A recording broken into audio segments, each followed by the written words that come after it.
ay piprito natin mga katubay. At mamaya pagkatapos pong naprito, magsisigang sa miso tayo.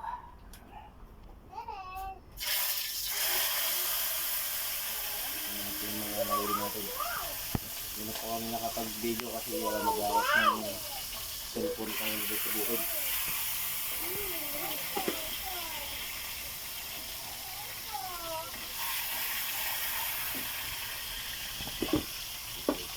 Bago natin masisigang sa pritong natin, bago natin masisigang sa miso para hindi malansa. Okay, kabay, mamaya na lang po ulit. Saan muna tayo mga kabay, mga nangalian muna tayo. Ako.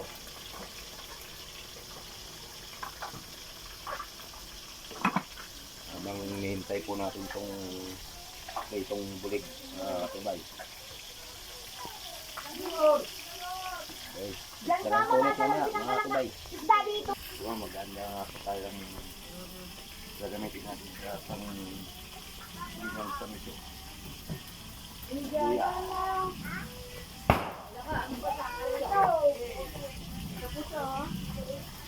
Saka luya.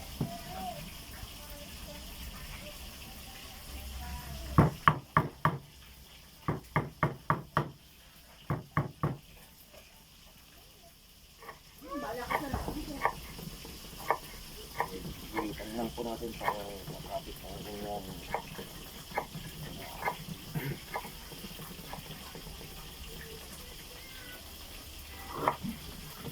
kanyang lansa.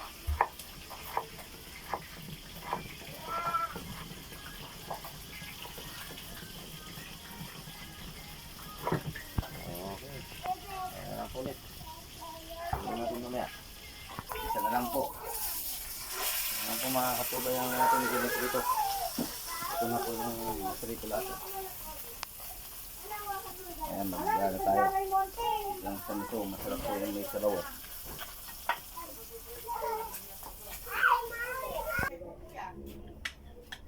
Luya. Gala na po natin yan. Maraming sana.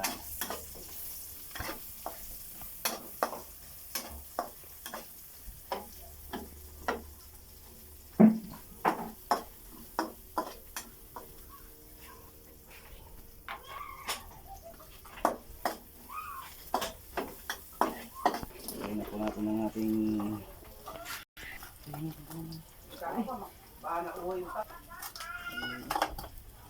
Lebot, bisa yung mga sila yung gasa ko itong marumi. Tingnan mo lang sila doon. Yung ito, tira mo. Tingnan natin ang tubig mga katubay. Yan ka lang. Doon tayo malak sila dyan.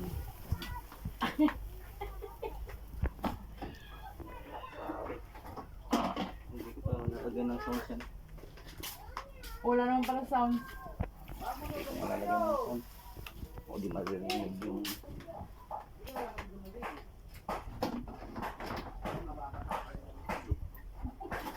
lagayan natin ng pangpaasim mga subay para lumasa na. Tapos pag maasim na maasim, lalagyan ng tayo ulit ng ano. Kaya naman po ulit natin na magluto.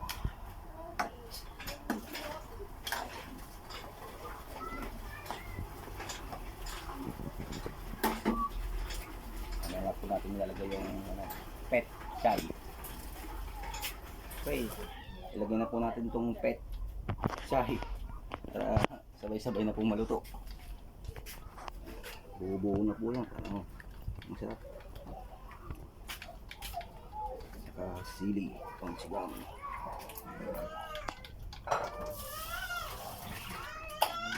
Oh! Ayan na po, sabay-sabay na po. Ay, nagpapalip ko na dito.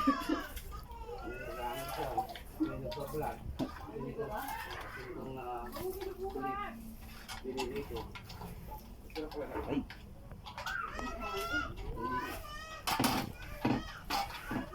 Tingnan lang po natin kumulo. Lagyan na po natin 3 pirasong asin para lumambot.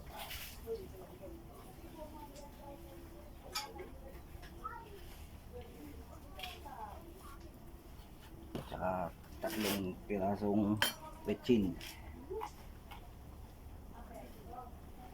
Ayan, 3 pirasong betchin.